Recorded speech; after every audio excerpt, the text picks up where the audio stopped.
ሌላው ምንድነው ሰስቴኔብል ቻሌንጅ የምንለው ምንድነው?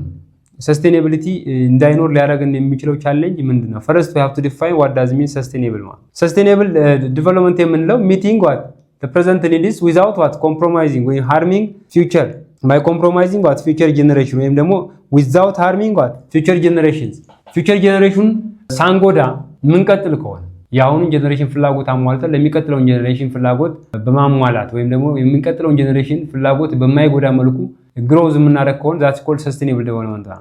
it includes what እነዚህ ነገሮች ኢንካምፓስ ያደረገ ነው ኢኮኖሚክ ሶሻል and also what environmental consider ያደረገ እዚህ ጋር when you say that sustainable development it encompasses what environment plus economic plus social ሁሉም የተያያዙ ናቸው። እነዚህ ኢኮኖሚካል ለውጥ ሲኖር ለምሳሌ growing in economy ሶሻል ማህበረሰቡ ዴዲኬትድ በሚሆንበት ሰዓት ኢንቫይሮንመንታሊ ግሪን ወይም ደግሞ ፕሮቴክት የምናደርግ ከሆነ ኢንቫይሮንመንታሊ ኪፕ የምናደርግ ከሆነ that's called sustainable development እንለዋለን ማለት ነው።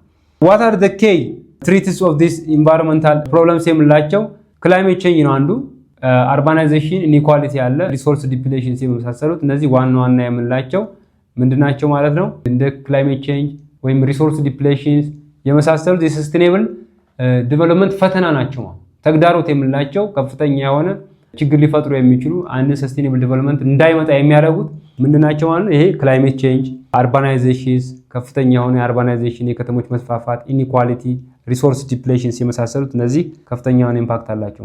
what are the most challenges of this sustainability ቻሌንጅ የምንላቸው ተግዳሮት የምንላቸው ምን ናቸው? climate change and weak global cooperations, hunger and malnutrition in vulnerable countries, rising inequality within and between nations. ይሄ ኢኒኳሊቲ የምንለው ሃንገር ወይም ደግሞ ማልኒትሪሽን የምንለው ክላይሜት ቼንጅ የምንለው የአየር ንብረት ለውጥ፣ ረሃብ፣ የምግብ እጥረት፣ ማልኒትሪሽን ያልተመጣጠነ ምግብ ፕላስ እንደገና ራይዚንግ ኢኒኳሊቲ ዊዝን ኤንድ ቢትዊን ኔሽንስ የሰስቴኔቢሊቲ ቻሌንጅ ናቸው። ለምሳሌ ሃንገር ካለ ወይም ደግሞ ፖቨርቲ ካለ እዛ ቦታ ላይ ሰስቴኔብል ዴቨሎፕመንት ማምጣት ይከብዳል።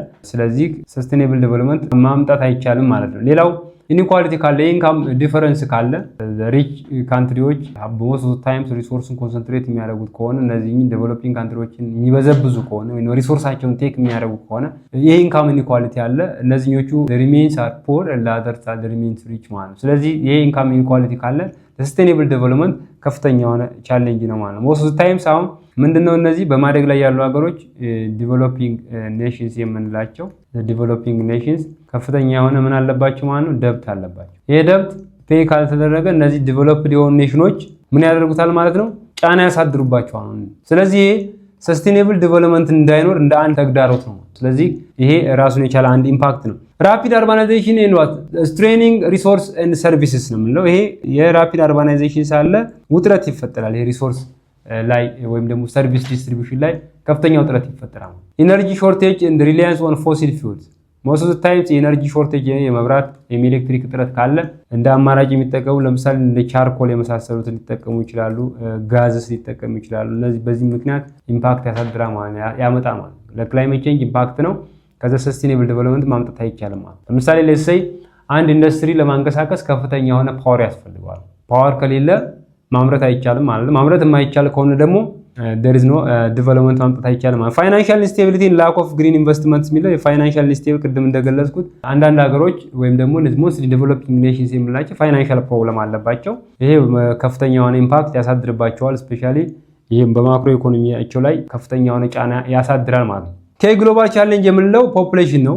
ሞስትሊ አርባናይዜሽንስ ወይም ደግሞ ፖፑሌሽንስ የምንለው ሪችድ 7.7 ቢሊየንስ 2019 ላይ ስንት ነው ደርሷል የሚባለው የዓለማችን ህዝብ ወደ 7.7 ቢሊየን ነው። ኤክስፔክትድ ኢን 2050 9.7 ቢሊየን ሆና ተብሎ ነው የሚታሰበው። ይሄ የዓለማችን ህዝብ ቁጥር እድገት ማለት ነው። እየጨመረ ነው የሚሄደው። አርባናይዜሽኑ 2.9 ቢሊየን የሚሆነው ቱ ፕሮጀክትድ ቱ 5 ቢሊየን ፕላስ። ይሄ የከተሞች መስፋፋት ወይም ደግሞ ማህበረሰቡ አርባን ኤሪያ ላይ የሚገኘው ማህበረሰብ የተስፋፋ ሚር ከሆነ በሩራል አርባን ማይግሬሽን ሊሆን ይችላል፣ በተለያየ ኢምፓክት ሊሆን ይችላል። ይሄ የነበረው ሲቲ በጣም ግሮ እያደረጉ ይሄዳሉ፣ እየተስፋፉ ይሄዳሉ። ስለዚህ ከ2.9 ቢሊየን በ2000 ነበረ ወደ ፕሮጀክትድ ቱ 2030 5 ቢሊየን ተሆኑ እና ከዛ በላይ ተሆኑ ይሆናል ተብሎ ይገመታል። ይሄ የሚያሳየው ምንድነው ከፍተኛ የሆነ አርባናይዜሽን ወይም ደግሞ በከፍተኛ ፍጥነት አርባናይዜሽን እየሄደ እንደሆነ የሚያሳይ ነው። ኮንሲኩዌንስስ ምንድነው ነው? ኮንሲኩዌንስ የምንለው ወይም ደግሞ ሊያመጣ የሚችለው ጫና ምንድነው? ፖሊሽን ያመጣል፣ ፋርምላንድ ሉዝ ያደርጋል፣ ዲፎሬስቴሽን፣ ሂት ኤንድ ስሞክ የመሳሰሉት ሀፕን ያደርጋል በዚህ በአርባናይዜሽን ኢምፓክት ምክንያት ማለት ነው።